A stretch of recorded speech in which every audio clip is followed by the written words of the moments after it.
26th day, upper wind month, 1 CE. The following morning, Nemel left her tent, fully dressed this time, stretching away the night's laziness while she examined the dimly lit surroundings.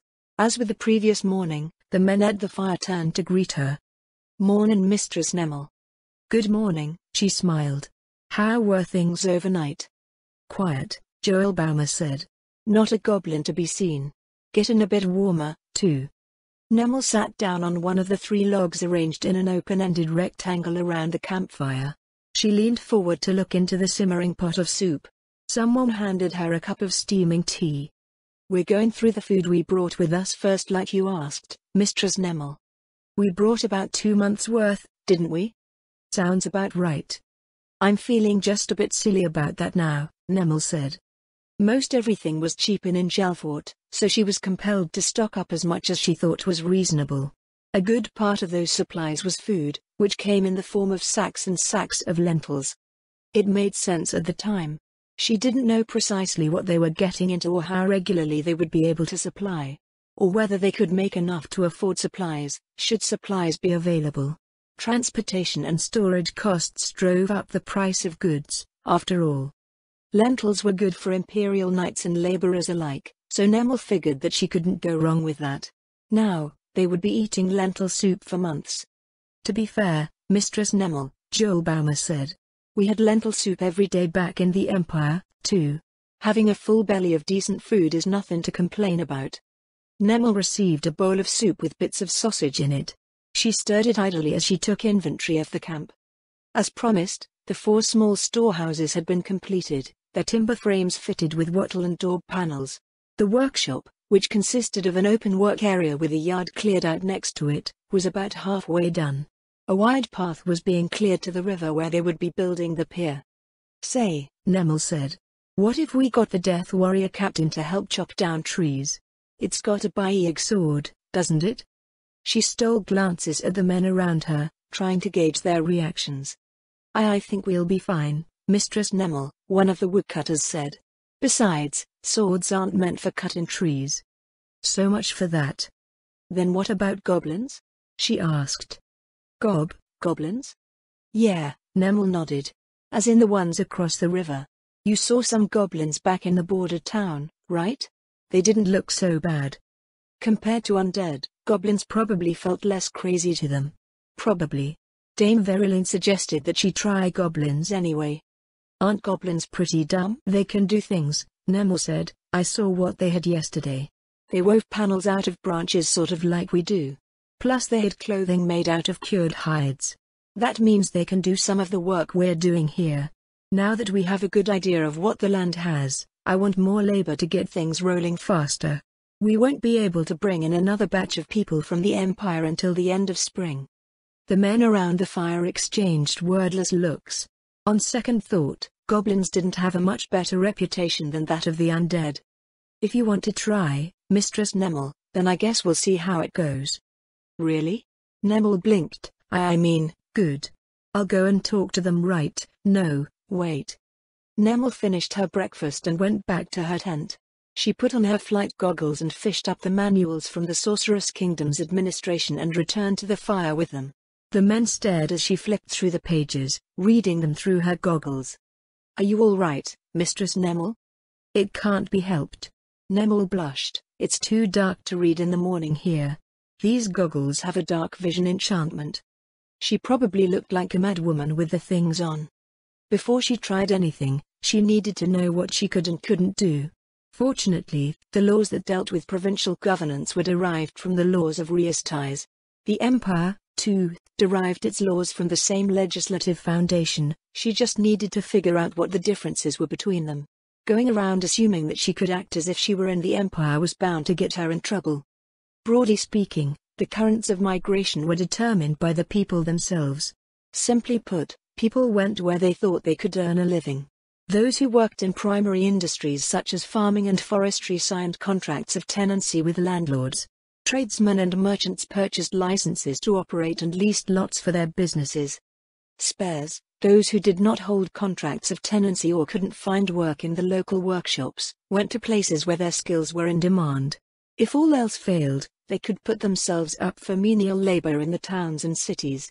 A noble drew from that pool of spares if there were newly claimed lands to settle, but Nemel couldn't recall any cases where someone brought in goblins or any other demi-humans, for that matter. Human countries assumed that migrants were human and those migrants would, of course, be accustomed to human society. There were no procedures for demi-human migrants. In the Empire, the existence of demi-humans wasn't strictly illegal. However, the few precedents that existed were exceptional people and celebrities like the Martial Lord and Fan Long, the ape beast man of Silver Thread Bird, an adamantite adventurer party. No one ever looked at that and turned around saying, well, that means goblins can be citizens too. Good morning, Nemel. Fenrose yawned and sat down beside her, then frowned upon taking in her appearance. What are you doing? Trying to figure out if there's some procedure for goblin immigrants, Nemel answered. Are you really standing firm on that goblin farmer thing? Of course. There's no reason not to. Not that I know of, anyway. It's weird when you think about it. I can think of a lot of weird things when it comes to goblins, but what are you talking about? Like, imagine if you were an imperial noble out on the frontier, Nemel said, and, for whatever reason, you couldn't get immigrants. So one day you just decide to get goblin tenants. What happens then? Fenrose furrowed her brow and stayed silent for a long time. See? Nemel said, it's weird. Technically, one could have thousands of goblin tenants. A noble's duties remained the same. They held the land in trust and they were obliged to manage it as best as they could. Laws needed to be upheld and productivity taxed. Aside from that, it didn't matter if one had humans or goblins or storm giants as tenants. Not that storm giants would want to be tenants under a human. The Imperial army would chase them away, Fenrose said. But would they? Unless your goblin tenants commit crimes, there's nothing they can charge you for. Being a goblin isn't illegal in itself. The neighboring nobles would still demand that they be removed, Fenrose replied. Probably all of the people too. But that's us, Nemel said. Humans. Well, not even all humans. Just the ones brought up thinking that goblins are arbitrarily evil or something. I think you're just trying to convince yourself that goblin tenants are a great idea. I'm doing it. Nemel clenched her fist. Let's go, goblin tenants. They're already citizens of the Sorcerer's Kingdom anyway. Nemel marched off towards the riverbank. Then she marched back to her tent to put on her equipment. What do I even say? She should have tried speaking to the goblins in that town. The Imperial Army taught its soldiers how to kill goblins, not get along with them. What did they like? What if she said something that offended them? Nemel's mind worked furiously as she tried to devise a suitable strategy for attracting goblin migrants. Maybe I should just offer them the same thing as everything else? Would they even understand or appreciate what any of it means? Humans were a race that formed tribal structures, but human civilization had advanced and that tribal structure became more complex as a result. If she stripped away all those complexities, would it become understandable to goblins? Would she be able to introduce those complexities over time? A noble house was basically the ruling family of a human tribe. Back in ancient times, those ruling families were expected to defend their territory and lead their tribes in war. In short, they were the martial elite of society, martial nobles. In demi-human terms, they were human lords. As the daughter of a noble house, Nemel was a human lord, maybe? She wasn't sure if it counted since she was a magic caster. It was also uncertain if goblins would accept being under a human lord, but goblins were well known for integrating into tribes of stronger demi-humans. If any demi-human race could coexist with humans, it would be goblins. Probably. Nemel flew east along the river, looking for the smallest tribe of goblins she could find. A few tribes weren't there anymore, leaving the remains of their campfires and bits of refuse behind. Some others had moved in, including one with a pair of ogres. She avoided that one. An hour later, she settled on a group of 6 goblins. 2 appeared to be mystics while the rest didn't wear any marks of status. Not only was it a small group she thought she could escape from if things went sideways, but the ratio was also close to what Baroness Zaradnik was aiming for in terms of her population. 1 caster in every 3 is crazy, even the Empire doesn't have anywhere close to that many, but what if I could pull it off? She cast invisibility on herself and flew into the trees above them, still trying to figure out what to say as she watched them work. Maybe she could entice them through benefits alone. I can't float around thinking about it forever. Here goes nothing. Nemel flew to a spot over the river where they wouldn't be able to swarm her. She dispelled her invisibility and called out to them. Excuse me. Hello? You goblins over there? The icebound peak of Mount Verilyn crossed beneath her when she came to again. It hurts. Oh, gods, it hurts so much. What happened? A claw with scales like moonstone gripped Nemel around her torso. Webbed wings beat rhythmically in the corners of her vision. A voice drifted down from above. You're finally awake. Dame Verilyn? What happened to Miak? Pain shot through her entire body. Something was terribly wrong. Was she going to die? Don't move, the frost dragon said. You're still healing. Healing from what era? Her vision blurred and wavered. Talking hurt. Even breathing hurt. A tiny accident, Dame Verilyn said. I came back to consult you on something. You were just floating above the river, so I decided to pick you up. So you flew into me? Airborne collisions were serious business. It happened with the Imperial Air Service more often than Nemel thought reasonable, especially considering how big the sky was. Injuries and even death could happen when hippogriffs did anything more than graze one another in flight. Having a 1-ton dragon smack into a stationary human was undoubtedly far worse. Oh, no, Dame Verilyn scoffed. If that happened, you'd be dead.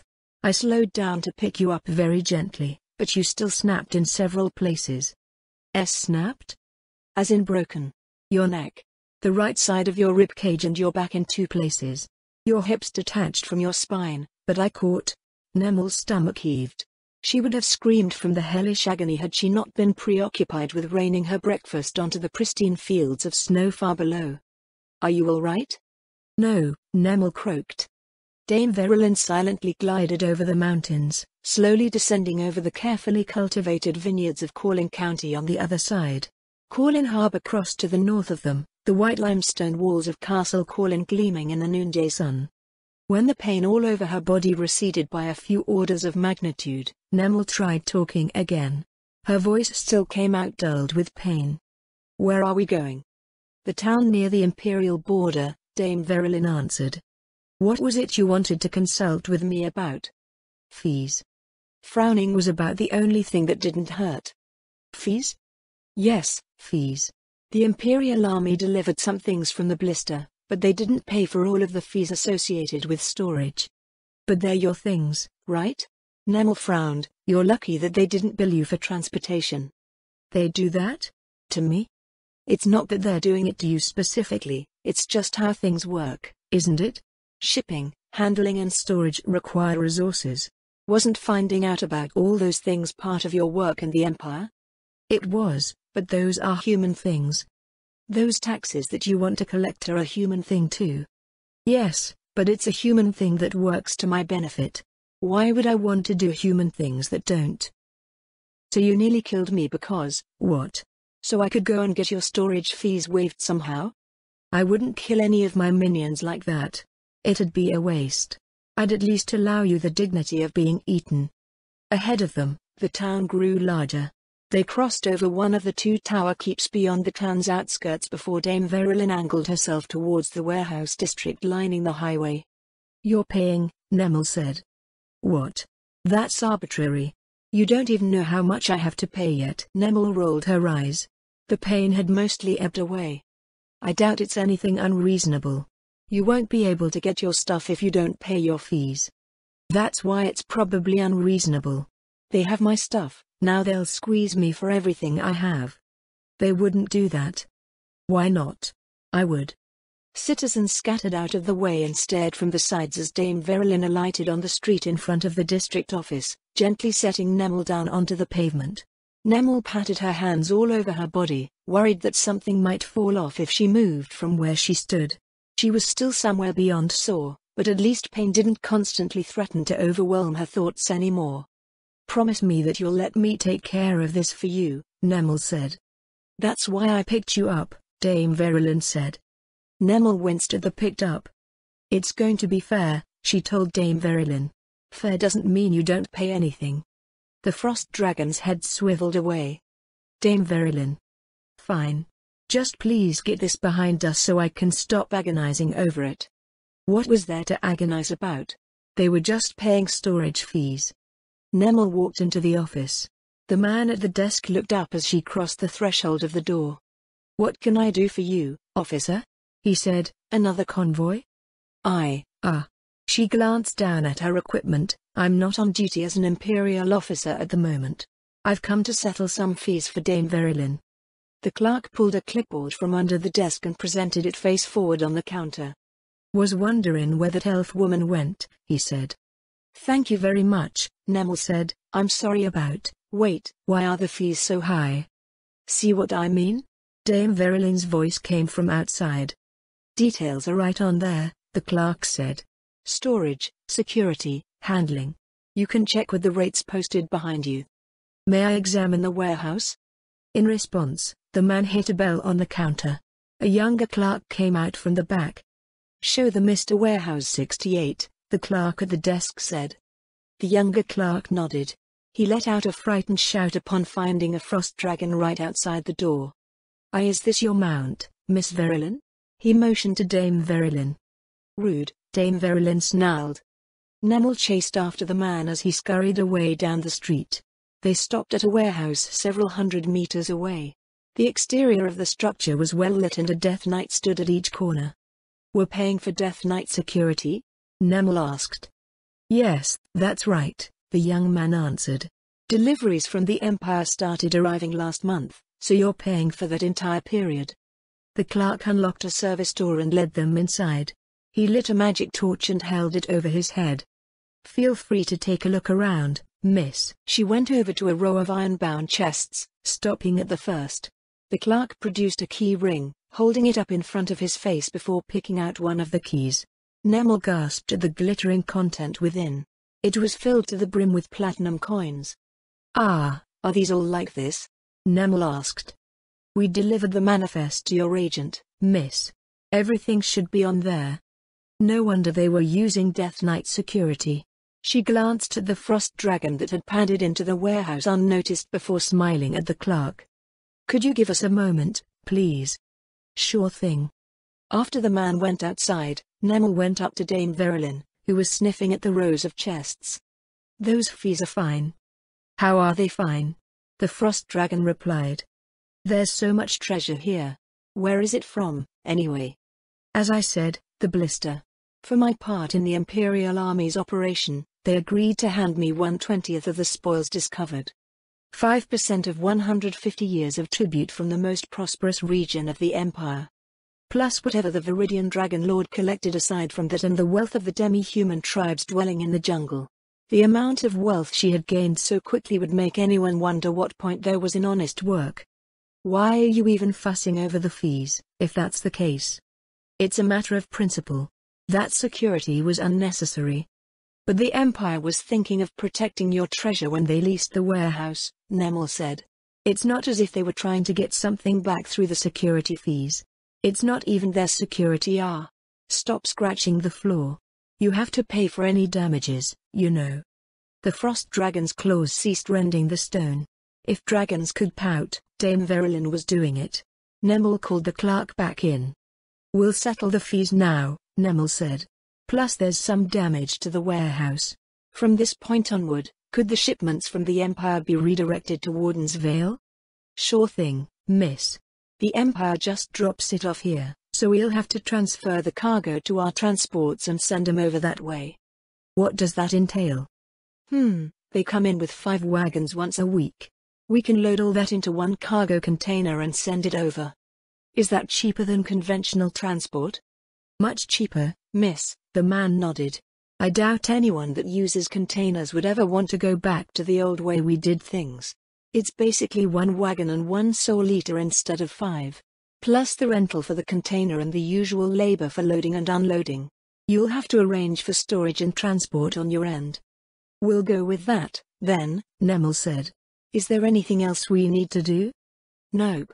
Once your business is settled at the office, we'll start bringing it all over." If there was one thing good about dealing with merchants, it was that they went straight to the point once things came down to business.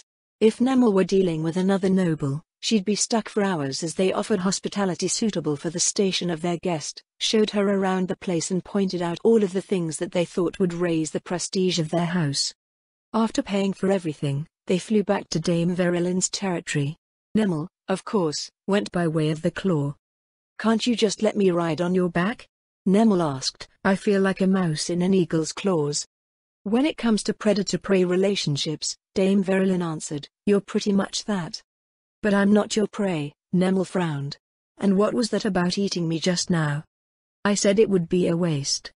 "But if it wasn't, you would." "It depends. There's plenty of less valuable food around." "Like deer." "So if you were starving and there was no food around, you'd eat me?" "Yes. I have a much better chance of survival in most situations than you. All I have to do is keep a lock of your hair and get you resurrected after I get out of said situation. If I just starved to death, we'd both be doomed to whatever doom was facing us.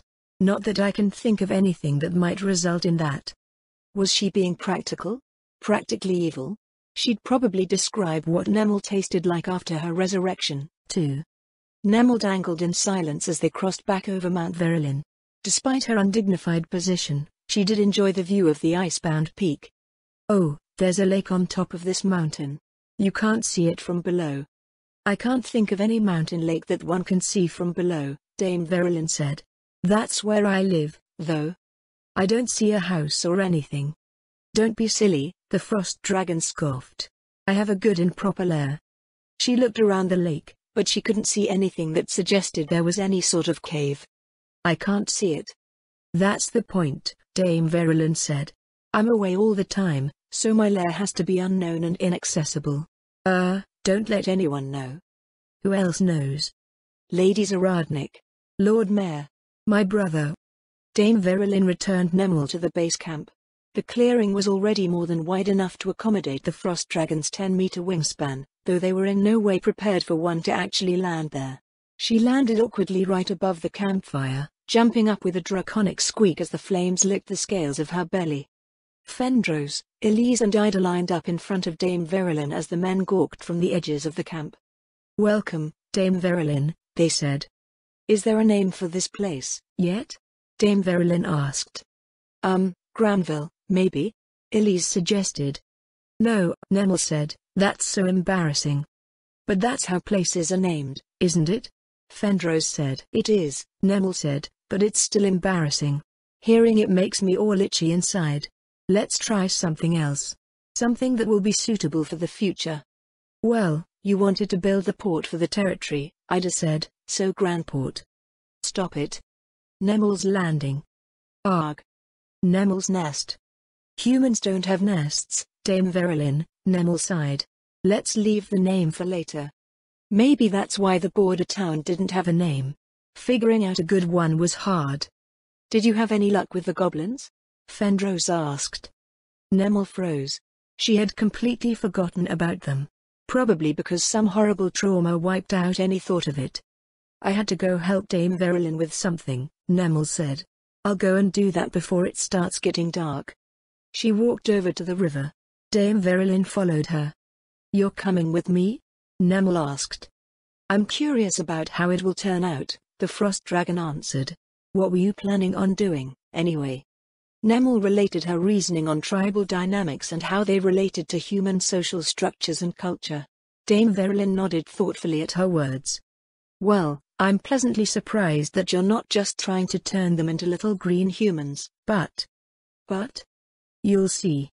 On that ominous note, they arrived on the shore near the goblin tribe from before. Nemel took a deep breath, trying to recall what she was going to say. "My little minion," Dame Verulin sniffed, "off to destroy people." Nemel frowned over her shoulder, but Dame Verulin was nowhere to be seen. Ahead of her, the goblins had already noticed her approach. All 6 of them rose to their feet. "Hello." The goblins frowned at her. They could at least return her greeting. "I'm Nemel Gran. I've come to ask if you'd like to migrate to my territory, join my tribe." 6 pairs of eyes regarded her suspiciously.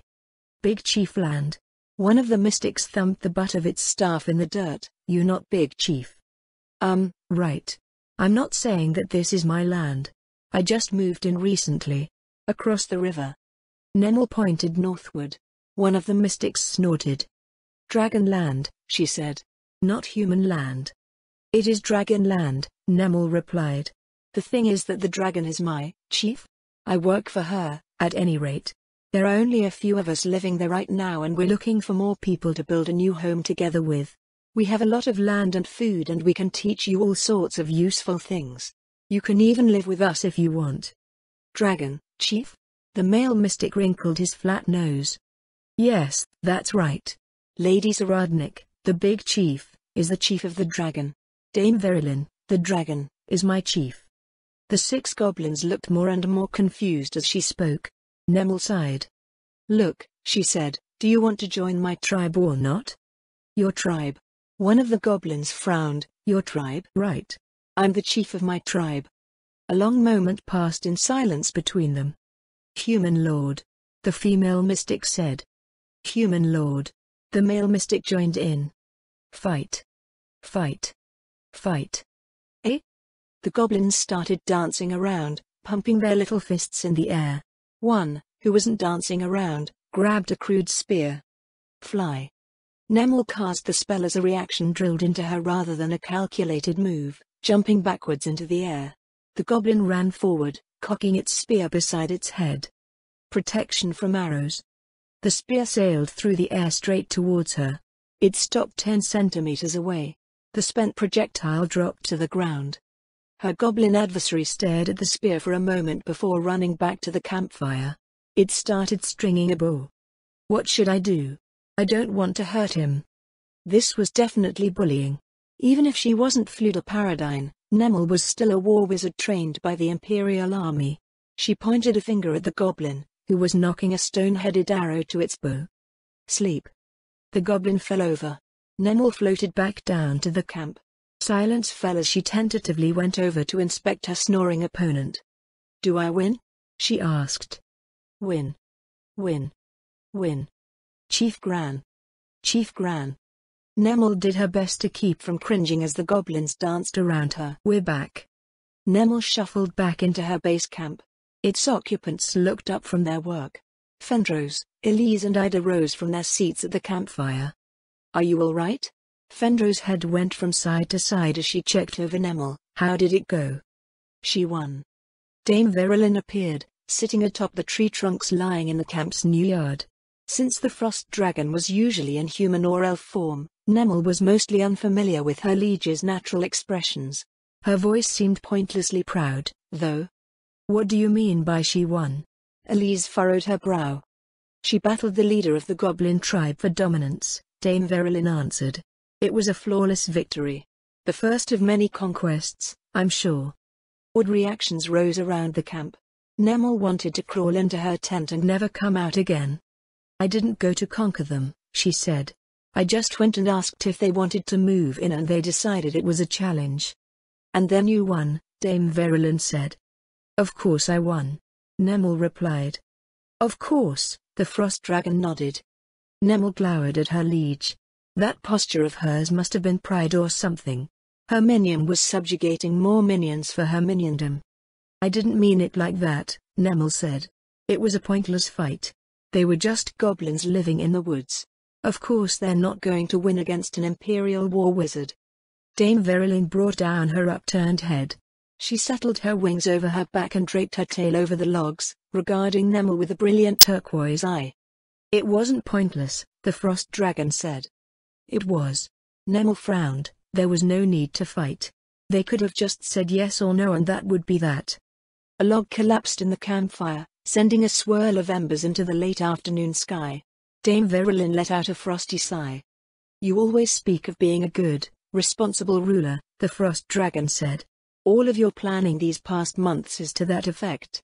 But tell me, is it more important to be a good ruler by your own definition, or by the definition of your subjects? It's not one thing or another, Nemel replied. There are things that lords have to do that their subjects might not know much about or like. Sure, there are certain things that you can do that your people might see as good, but being good in the eyes of one's people isn't enough to be an effective ruler. Nobles blindly pursuing good can produce undesirable results just as easily as an utterly terrible noble can. But what are desirable results? Dame Verilyn asked. I've mentioned this to you before, but humans from the Empire hold rather extreme views on what is desirable and undesirable. Far more than any tribal society that I've observed in the last century or so. You are not in the Empire anymore, Nemel Gran, not a human lord in a human nation. You cannot build a little copy of the Empire here, it will not work. Was that what she was doing? Nemel didn't think she was. She was just trying to make things work as well as she knew how. Maybe that was the problem, all that she knew was the Empire. Then what should I do? Nemel asked. This is your fief. I'm just here to help make it the way that you want. That may be so, Dame Verilyn answered. But it is your home too. By the same token, it will be the home of everyone you bring to live here. We dragons understand that many races may live in one's domain. You humans, on the other hand, mostly appear to believe that a land must be occupied by either one race or the other. To understand what must be done, you must understand that your human perspective is only one of a myriad of other perspectives that you must fit together into something that works for everyone. But I can't keep track of so much stuff, Nemel said. Humans are complicated enough as it is. Dame Verilyn's head snaked forward, looming closer to peer at her. What? Nemel said. You have come here to make something new, Dame Verilyn said. A place free from the troubles and sorrows of your former home. With that being the case, I do not understand why you feel obliged to recreate the environment that produces what you wish to avoid. It isn't as if the Empire is superior to the Sorceress Kingdom in any conceptual way. And, as I said, the Baharuth Empire cannot work here, so it is a futile vision to cling to in the first place. Besides, the task is probably not as difficult as you think. At least help me out a bit here, Nemel said. I don't understand the world as well as you do. But you do understand what needs to be done here more than I do. Nemel furrowed her brow, sending a confused look at Dame Verilyn. What are you? The Frost Dragon asked, in terms that goblins might understand. A human lord, Nemel answered. And what is the place that a human lord occupies? If we're speaking strictly in tribal terms, they're martial nobles. Powerful warriors that a human community builds itself around. Very good, Dame Verilyn's tail swished lazily over the logs. So what is that in goblin terms? A hobgoblin. The Frost Dragon's tail stopped. Her wings unfurled and furled again, settling lightly on her back. You've jumped ahead of where I wanted to go, but that's still good. Let's step back a bit first, though. What is it that goblins need that humans also need? Food. Water. Basic necessities. But humans and goblins can procure that on their own without a lord, yes? That's true, Nemel replied, but without a powerful leader to organize their efforts and face other powerful leaders, that tribe won't be able to hold their ground against other tribes. They'll lose to their competitors. Is that a bad thing? Of course it is. They'll get enslaved or eaten or something. Then why did they start dancing around you when you won against their leader? Nemel fell silent, frowning into the campfire. It should mean that they were pleased with the outcome, no? Dame Verilyn said. Pleased about being subjugated? Why not? You are looking at things in a rather human way. No, it isn't even a human way, it's the way humans look at races other than humans. Tell me, if a human nation subjugates another human nation, do the losers get enslaved or eaten or something? Of course not. Then why must you hold other races to different expectations? Because it happens. Sure, it can happen. Just like the theocracy sending elvish prisoners of war to the Empire as slaves happens. You're just applying the best-case scenario to humans and the worst-case scenario to everyone else. Why not look at it through a more objective lens? Such as? Well, go back to why lords exist. Subjugating a tribe does mean that you can do whatever you want with them, but you made your offer in advance. You didn't even kill the old leader. The goblins replaced their old chief with a bigger, stronger one, and they received favorable terms on top of that. What's there to complain about? Did it work that way? She supposed that it did for humans. Imperial propaganda always cast their conflict with Reistais in a positive light. They were destroying a corrupt and bloated regime, working to liberate millions of suffering people. The eventual downfall of the kingdom would bring about a new golden age for everyone. Would Nemel Gran bring about a goblin golden age? One with delicious, golden potatoes? It was still all too big for her. I can sense that you're overcomplicating things again, Dame Verilyn said. You need to think in the other direction. Employ universal truths as the foundation of the society that you wish to fashion, or at least that's what Lady Zaradnik says. As a lord, the insights and skills required to build that new reality should be inside of you somewhere. Wow, Ida said, Nemel is amazing. She was always so quiet back at the academy, Elise said. Now she's subjugating demi-human tribes left and right, Fendros nodded. I only did one tribe, okay? Nemel said, it's not as if I'm going to conquer the upper reaches. But you're getting more goblins, right? Dame Verilyn asked. 6 is a bit pitiful looking. As a hob-human, you should aim for several 100,000. She did want more labor, but she never expected to get it like this. And not that much. Wait, Nemel said. I don't even know how to handle goblin subjects. Can't we just start with these ones first? Goblins don't need much, Dame Verilyn replied. Going back to the hob-human thing, you can just pretend you're one of those. That's probably what they associate you with at the moment, anyway. No, hobgoblins were about human-sized and possessed a similar level of intelligence.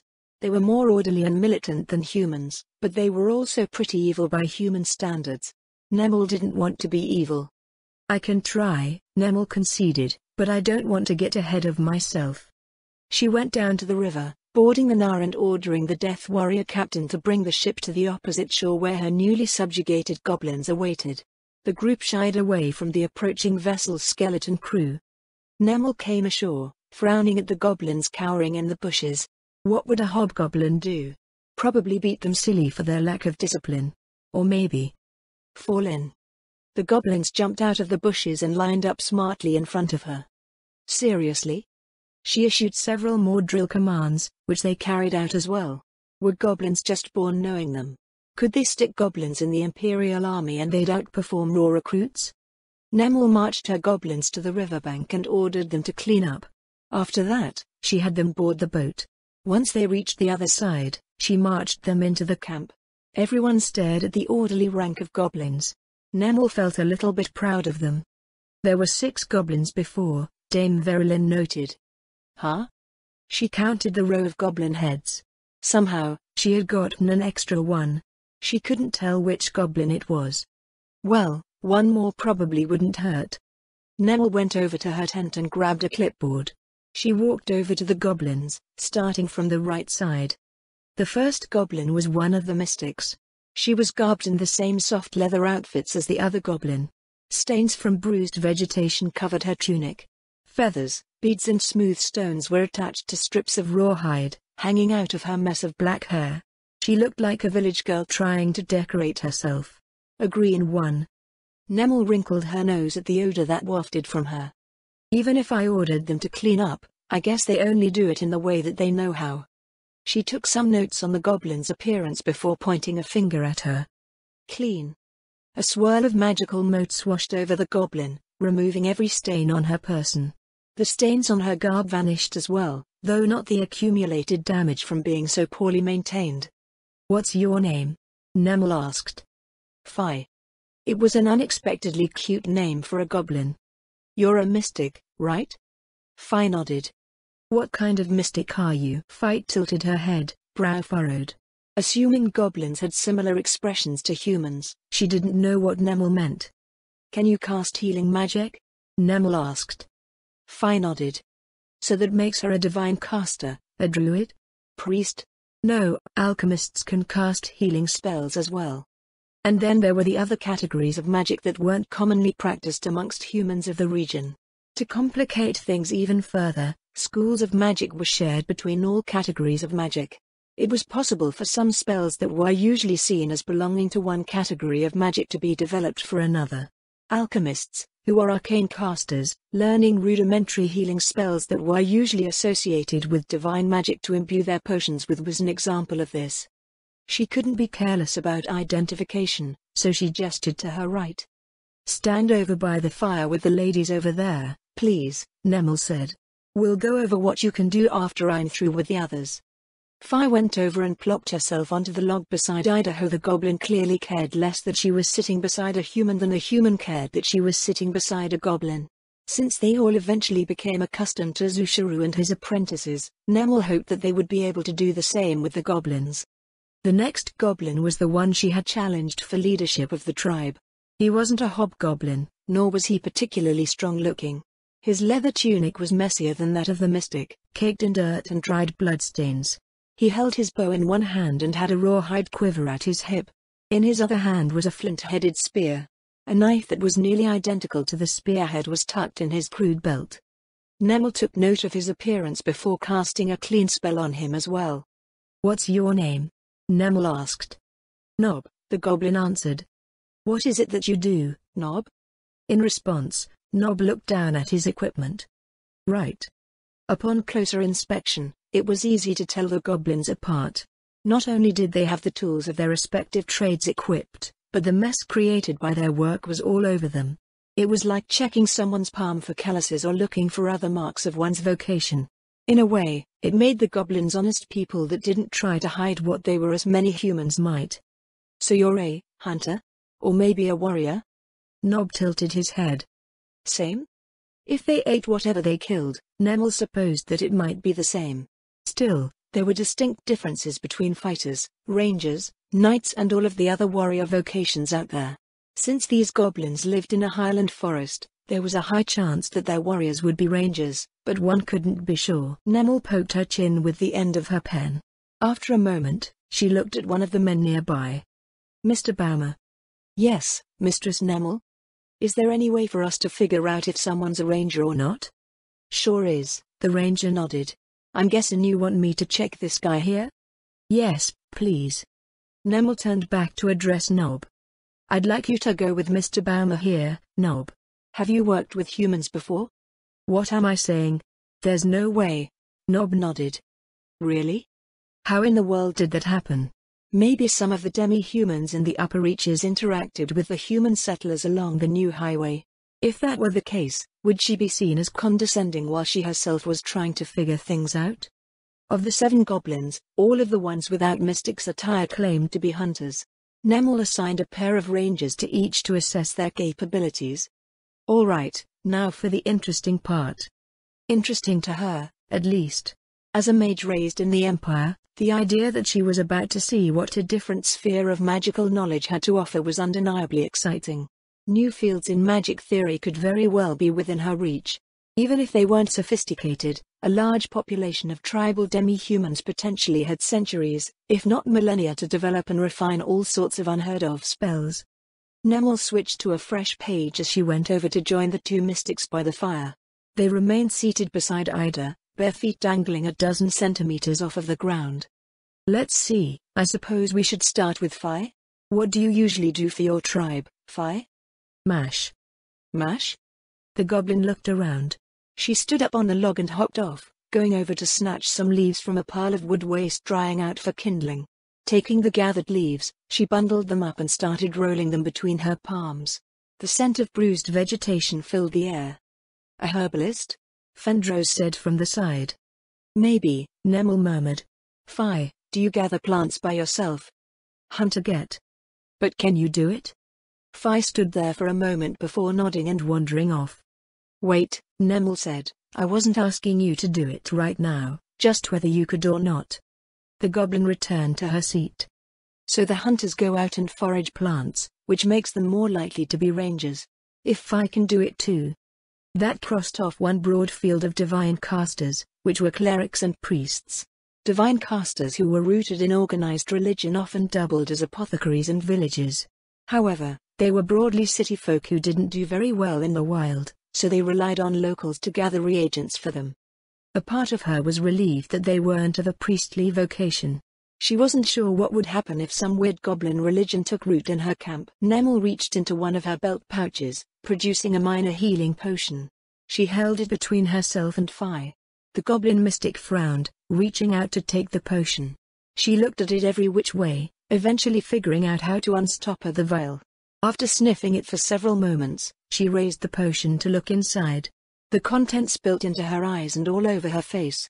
The goblin let out a startled screech, flinging the vial into the fire and bolting into the bushes nearby.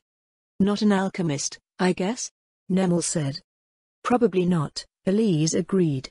That was an expensive way to find out, though. I didn't think she would do that. More importantly, does that make her a druid? The others shook their heads unknowingly.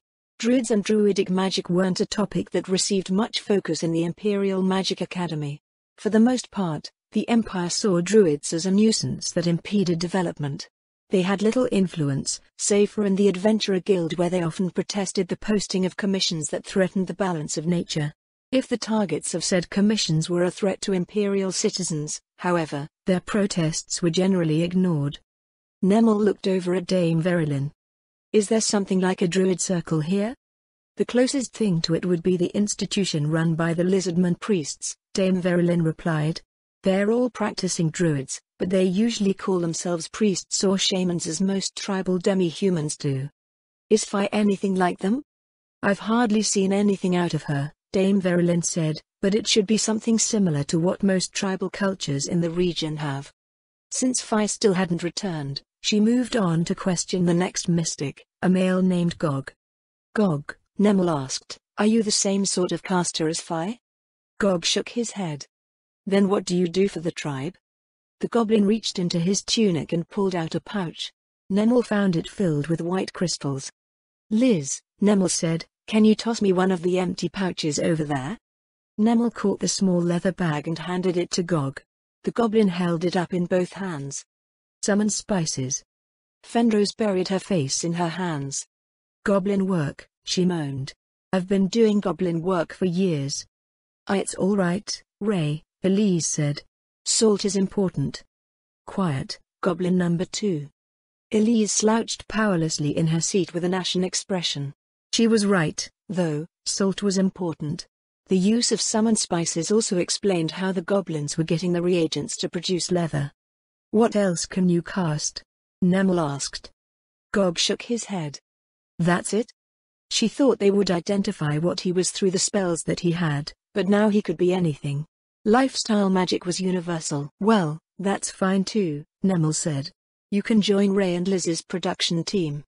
Gog strutted over to sit with Fenrose and Elise, who still looked devastated over having their practical value downgraded to goblin.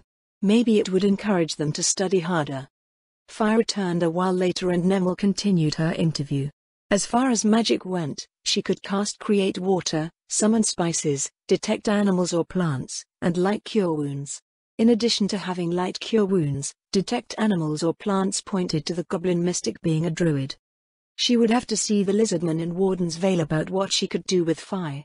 For the time being, she had Fi help with reagent production and act as the camp healer. What sort of mash she would come up with was yet to be seen. Joel Baumer returned with Nob 2 hours later. The 2 human rangers carried a dressed boar on a pole between them while the goblin followed carrying the boar's bristly hide in both arms. They disappeared into one of the storehouses before coming out to join Nemel at the fire. How did it go? Nemel asked.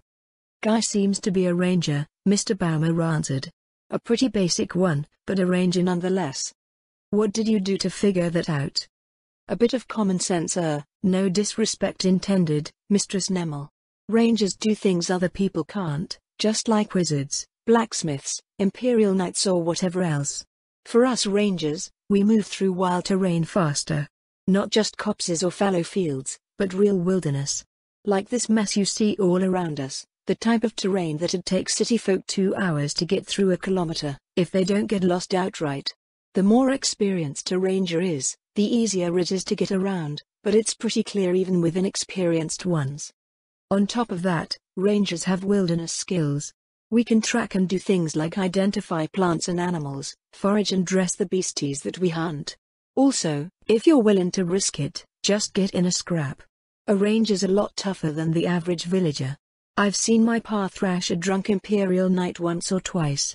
Army tried to recruit him after, but that life wasn't for him. Rangers were always associated with the savage frontier and many stories featured brave village rangers who faced its threats. When nobles ran into trouble with beasts, raiders or monsters, they'd consult with their rangers before anyone else. If the problem was minor, a ranger, or a group of them, would just deal with it themselves. Imperial patrols always included 2 scouts, usually rangers, for the exact same qualities that Joel Baumer listed. It was a bit strange that people commonly separated rangers who were imperial knights or adventurers from ones just living out in the villages when they were essentially the same. The main difference between them was that village rangers specialized in local work while those in the Imperial Army addressed the needs of border patrols. Adventurer rangers specialized themselves for jobs that they did out of their respective bases. "Have you run into anything dangerous yet?" Nemel asked. Mr. Baumer exchanged looks with several other rangers present. "That's actually something we've been meaning to talk about, Mistress Nemel." "Why, you found something dangerous?" Not anything like a monster," Mr. Baumer said. "It's about the local wildlife. We're moving in and carving out territory here, so we have to ensure that the natural balance of the land is preserved." "You mean we're taking up space, so we have to kill animals?" "Basically," the ranger nodded. "Dame Verulin's the boss here, so the final numbers are up to her."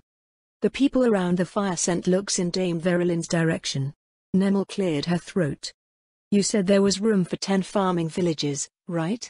This first site will be the harbor town for those villages." "That's right," Dame Verulin replied. "The southern valley under my mountain was what I had in mind." 10 was just a guess since I'm not sure how your human villages would fit along the river, but there should be around 250 square kilometers for you to use. "Right, so 200 wait." Nemel closed her eyes and scratched her temple. "Did you say 250 square kilometers?" "It's a sort of skinny stretch along the river," Dame Verulin said, "but it should amount to around that." "But 250 square kilometers is enough for 25 villages," Nemel told the Frost Dragon. The ridiculous expanse of Dame Verulin's, and Baroness Saradnik's, territory once again came around to slap her in the face. Her liege had allocated twice as much land as Nemel's father held to Nemel, and it was only a fraction of Dame Verulin's total territory. The average barony and the developed portions of the empire only had about 50 square kilometers of land, so Nemel always believed House Gran was not in the worst of situations as far as minor nobles went. As it was, Nemel would be a seneschal responsible for a county-sized territory. "Not around here, it's not," Dame Verulin told her. "Have you seen Baroness Saradnik's villages?" Nemel went over to the tree stump that served as her desk, unrolling the map that Nonna had given her. "You mean these things here?" Dame Verulin raised her head, tilting one side of her head down towards the map. "Yes, that's right." "But they're huge." Nemel used her fingers to try and figure out how much land each village covered. "Each one must manage 35 to 40 square kilometers. They're like baronies on their own." "How many people live in each?" "No more than 300 per village," Dame Verulin replied. "Not including the undead." "And how many households are farmers?" 20. "No wonder little girls are running around with bags of gold coins here." Each village must have been wealthy beyond the imaginings of the average rural tenant in the region. They had absurd amounts of land to manage, and undead made it possible for one household to manage 16 households worth. According to the almanac provided by the administration, they used druidic magic to enrich the fields and crops, achieving an unprecedented number of bushels per acre. Even if they were subjected to a 90% tax rate, a farmer here would still be wealthier than the average minor noble. Commodity-wise, at least. The price they commanded for those commodities was another thing entirely, but at least they would never starve. The raw martial might of the Sorceress Kingdom was infamous throughout the region. Barely anyone outside of the Sorceress Kingdom, however, knew that its single duchy could probably rival a large country in terms of its rural industry.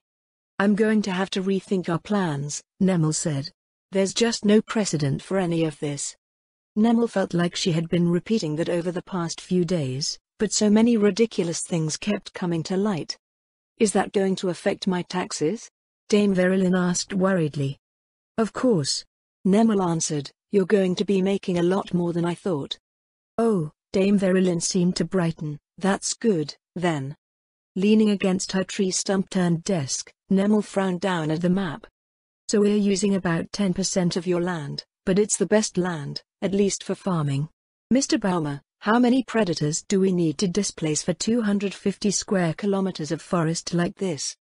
"That'd depend on how bountiful the land is, Mistress Nemel. There are plenty of grazers out in the woods, but I got no idea how many there'd be per square kilometer yet." "Do you know, Dame Verulin?" Nemel asked. "Down here, There should be around 20 deer per square kilometer or some mix of animals equivalent to that. I only eat about 2 per week if I'm around and if I'm awake, so they've been breeding like crazy and on their way to overrunning the place since the resident tribes moved away. Mr. Baumer crossed his arms, rubbing the stubble of his beard. One wolf-sized predator goes through about 20 deer per year, he said. We've got hundreds of different ones to get rid of, assuming they're coming in to take the role that the tribes once had. Do we have to kill that many animals? Nemel frowned. That or they starve when we clear the land, the ranger said. We could chase them off, but they'd just be competing for food elsewhere. Something's gotta give somewhere, got to remember that we got other citizens in the wilderness out here too. Imagine dumping hundreds of wolves and thousands of deer on a neighboring territory. It'd be a disaster. If we are putting in all of this work, Fendros said, we may as well be the ones profiting from it. What do you think, Dame Verilyn? Nemel asked. I knew it would happen the moment I decided to give you this land to manage, the frost dragon seemed to shrug. Then I suppose we should get started on that, Nemel sighed. Don't hunt more than we can process in the camp though. I don't want any of it to go to waste. Will do, Mr. Baumer nodded. Nemel went over to one of the logs in front of the campfire, sitting down to continue examining the administration's map. At least hunting could continue throughout the winter. The price for meat in the duchy was high, too. In the end, however, it was an effort that was culminating into some unknown result. 10 farming villages growing potatoes. The original idea seemed simple enough. With everything she now realized, however, it was no longer so simple. A cozy set of sleepy farming villages was far from what Nemel would have on her hands. There was going to be a massive surplus and she would have to figure out what to do with it. We need to go out, Nemel muttered. What was that? Fendros asked. We need to go out and see what the rest of this territory is doing, Nemel answered. I wanted to take my time looking around while we set ourselves up, but everything here is just too far out of line with what we're used to. Undead labor aside, even her basic expectations were in tatters. Thankfully, reality wasn't filled with unpleasant surprises so far, but ignoring what was going on around her would leave them far behind.